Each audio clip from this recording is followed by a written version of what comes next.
Hello medicos, welcome to biology earth. मैं हिमांशु पटेल अपने YouTube channel में आप सभी का स्वागत करता हूं।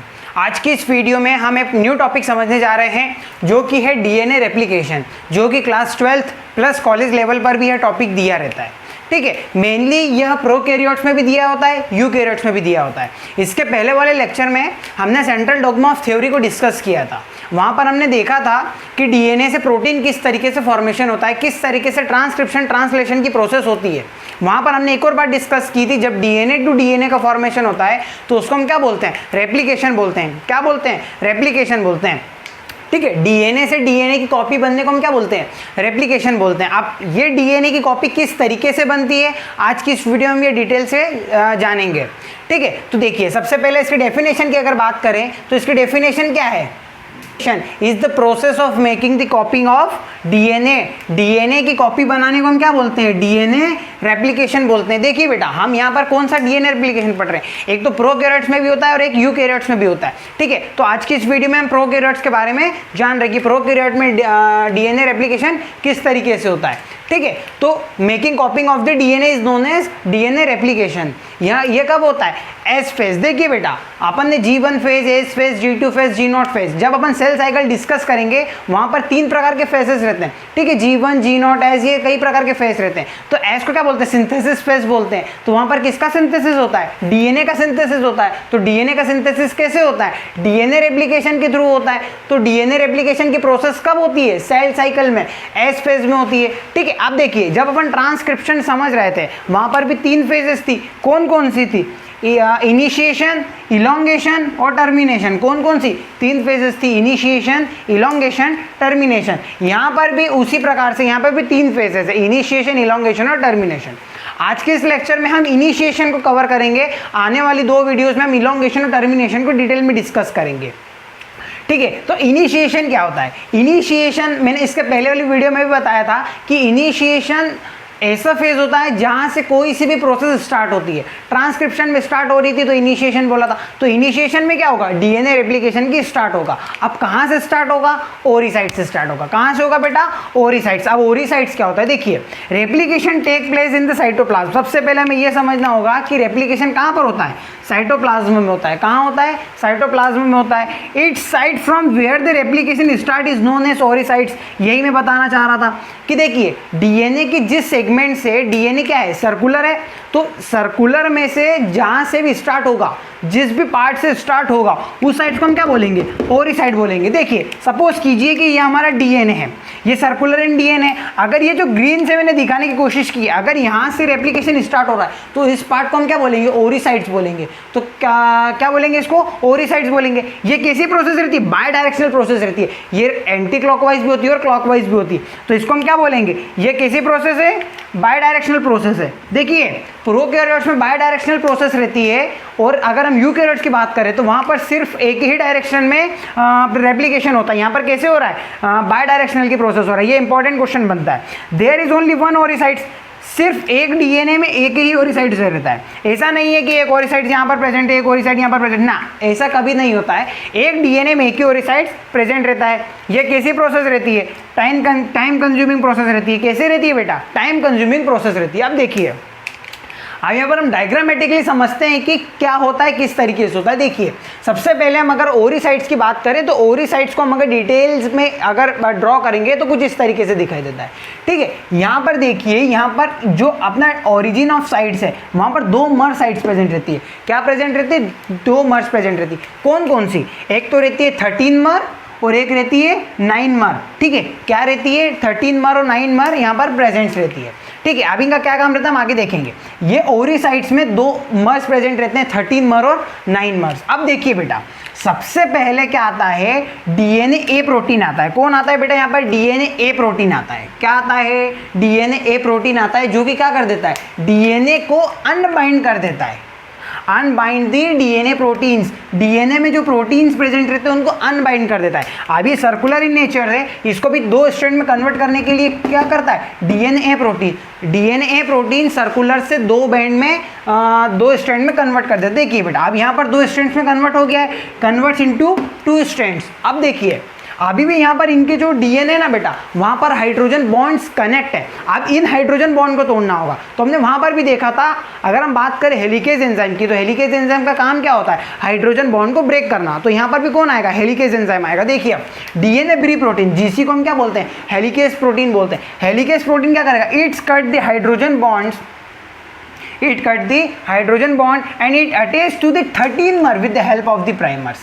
और क्या करेगा, 13mer पर जाकर ये अटैच हो जाएगा, 13mer पर जाकर ये अटैच हो जाएगा with the help of primer, primer की हेल्प से। तो हेलिकेज क्या करेगा, देखिए बेटा अभी यहाँ पर देखिए, यहाँ पर हाइड्रोजन बॉन्ड बाइंड थे, यहाँ पर किस तरीके से हो गए, देखिए ये दो अलग अलग हो गए, यानी कि हाइड्रोजन बॉन्ड अलग अलग हो गए। अब देखिए बेटा दोनों स्ट्रैंड्स अब अलग अलग हो गए, हाइड्रोजन बॉन्ड भी अलग अलग हो चुके हैं। हाइड्रोजन बॉन्ड अलग अलग होने की वजह से यहाँ पर एक बबल का फॉर्मेशन हो जाएगा। किसका फॉर्मेशन हो जाएगा, बबल का फॉर्मेशन हो जाएगा, ठीक है, बबल का फॉर्मेशन हो जाएगा। अब यहाँ पर बबल का फॉर्मेशन हो गया, आप समझिए कि क्या होगा। देखिए एक डीएनए में कई प्रकार के कॉम्प्लीमेंट्री न्यूक्लियोटाइड्स प्रेजेंट रहते हैं, एडिनिन, गुआनिन, साइटोसिन, थाइमिन के साथ एडिनिन, ठीक है, ये कुछ इस तरीके से ये सारी चीज़ें अटैच रहती है। हमें पता है कि कॉम्प्लीमेंट्री अगर सीक्वेंस की अगर हम बात करें तो adenine, guanine, cytosine, thymine, adenine thymine के साथ साइटोसिन, थाइमिन, गुआनिन साइटोसिन के साथ अटैच रहता है। ये क्या हुए, कॉम्प्लीमेंट्री हुए, ये क्या हुए, कॉम्प्लीमेंट्री सीक्वेंस हुए, ये कॉम्प्लीमेंट्री सीक्वेंस हुए। अब यहाँ पर भी देखिए कॉम्प्लीमेंट्री सीक्वेंस है, ठीक है। अगर हम कुछ इस तरीके से समझें कि अगर दो दोस्तों को अलग अलग किया जाए तो वो क्या करेंगे, पास आने की कोशिश करेंगे कि नहीं हम दोनों साथ में ही रहेंगे। ठीक उसी ही तरीके से अगर यहाँ पर एडिनिन है और यहाँ पर थाइमिन है तो ये दोनों पास पास आने की कोशिश करेंगे तो ये बबल टूट जाएगा, ठीक है। तो उसके लिए क्या करते हैं, यहाँ पर हम एसएसबी प्रोटीन्स लगा देते हैं, यानी कि हम दोनों फ्रेंड्स के पास क्या करते हैं, दोनों क्लास में अलग अलग करने के बावजूद वहाँ पर एक एक प्रोफेसर या एक एक टीचर को अपॉइंट कर देते हैं जो कि दोनों को एक दूसरे की क्लास में जाने से क्या करेगा, रोकेगा। ठीक उसी तरीके से हम यहाँ पर एसएसबी प्रोटीन्स का बाइंड करवा देंगे जो कि इनके कॉम्प्लीमेंट्री सीक्वेंस को बाइंड नहीं होने देगा। देखिए क्या लिखा है, both the strands are separated but due to having the complementary bond make their bonds, that's why make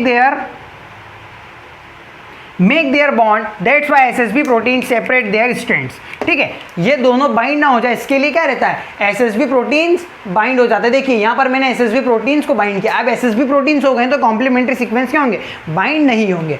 अब देखिए क्या होगा, अब देखिए यहाँ से जो हाइड्रोजन के बॉन्ड है वो तो ब्रेक होते जा रहे हैं बेटा। देखिए अगर मैं धागे को यहाँ से सुलझाते हुए जाऊँगा तो सुलझाते हुए धागे में क्या होता है, आगे जाके वो वापस मतलब बोल सकते हैं कि वो वापस रैप हो जाता है एक दूसरे के तरीके से, ठीक है, फिर वापस घुस जाता है। ठीक उसी तरीके से हमारा डीएनए भी क्या होता है, यहाँ से तो कटते कटते जा रहा है लेकिन देखिए यहाँ पर वापस सुपर कॉइल्ड हो जाता है, वापस उसने कॉइल का फॉर्मेशन कर लिया। अब इसको तो सुलझा, अब इसको भी तो सुलझाना पड़ेगा, ठीक है। तो इसके लिए हमारे पास एक एंजाइम रहता है जो कि क्या रहता है, टोपोआइसोमरेज।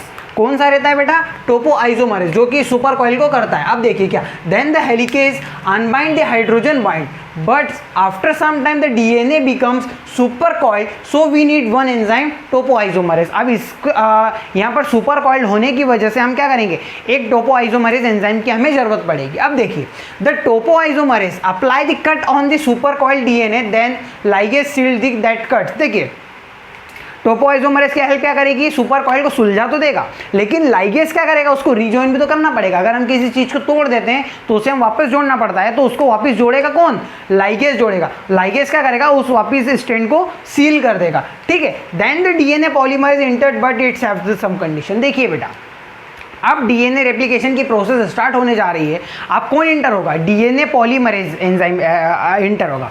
डीएनए पॉलीमरेज की कुछ शर्तें होती है, ठीक है, उसकी क्या क्या शर्त रहती है देखिए देखते। It's work on the 3 OH। देखिए बेटा एक तो 3 प्राइम पर OH होना चाहिए, क्या होना चाहिए, 3 प्राइम पर OH होना चाहिए। और मैं सिर्फ डीएनए का फॉर्मेशन किस स्ट्रैंड से स्ट्रैंड करूंगा, डीएनए में 2 स्ट्रैंड रहते हैं, 5 prime to 3 prime, 3 prime to 5 prime.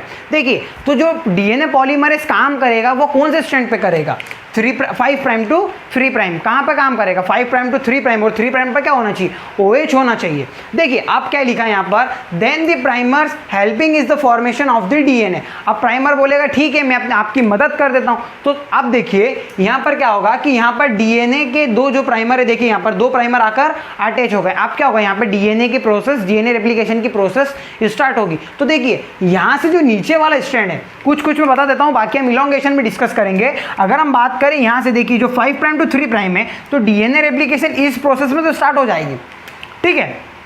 अब देखिए जो हमारे सेगमेंट्स है वो इस तरीके से कटते कटते जा रहा है हाइड्रोजन बॉन्ड, तो ये नॉर्मल तरीके से स्ट्रैंड बनते जाएगा।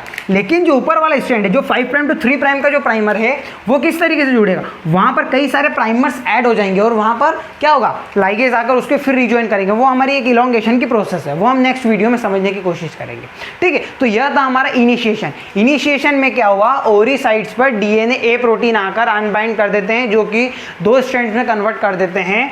फिर हेलिकेज एंजाइम क्या करता है, जो हमारे हाइड्रोजन बॉन्ड रहते हैं उनको ब्रेक कर देता है, जिसके कारण बबल का फॉर्मेशन हो जाता है। बबल में कॉम्प्लीमेंट्री सीक्वेंस होने की वजह से दोनों न्यूक्लियोटाइड बाइंड ना हो जाए, इसके लिए हम क्या बाइंड कर देते हैं, SSB प्रोटीन बाइंड कर देते हैं। SSB प्रोटीन्स क्या करते हैं, SSB प्रोटीन बाइंड होने के बाद जो हमारा DNA रहता है वो आगे जाकर सुपर कॉइल्ड होना स्टार्ट हो जाता है। तो सुपर कॉइल्ड को अनबाइंड करने के लिए किसकी जरूरत पड़ती है, टोपोआइसोमरेज की जरूरत पड़ती है। टोपोआइसोमरेज की जरूरत करने के बाद जो हमारा जो अनबाइंड होने की वजह से उसको सील करना पड़ता है, तो सील कौन करता है, लाइगेज एंजाइम सील करता है। कौन करता है, लाइगेज एंजाइम सील करता है। अब यहाँ पर कौन इंटर हो जाएगा, DNA पॉलीमरेज। तो DNA पॉलीमरेज की कुछ शर्तें रहती है, क्या क्या शर्तें रहती है कि मैं 3 होना 3 प्राइम पर OH होना चाहिए, और मैं कहाँ पर फॉर्मेशन करूँगा, 5 प्राइम टू 3 प्राइम पर ही फॉर्मेशन करूँगा, और प्राइमर आकर इसकी मदद करता है, ठीक है। तो यह था हमारा इनिशिएशन। अगर आपको वीडियो पसंद आया तो वीडियो को लाइक कर दीजिए और चैनल को सब्सक्राइब कर दीजिए। हम मिलते हैं नेक्स्ट वीडियो में, जिसमें हम क्या समझेंगे, इलॉन्गेशन की प्रोसेस किस तरीके से होती है। मिलते हैं नेक्स्ट वीडियो में। जय हिंद, जय भारत।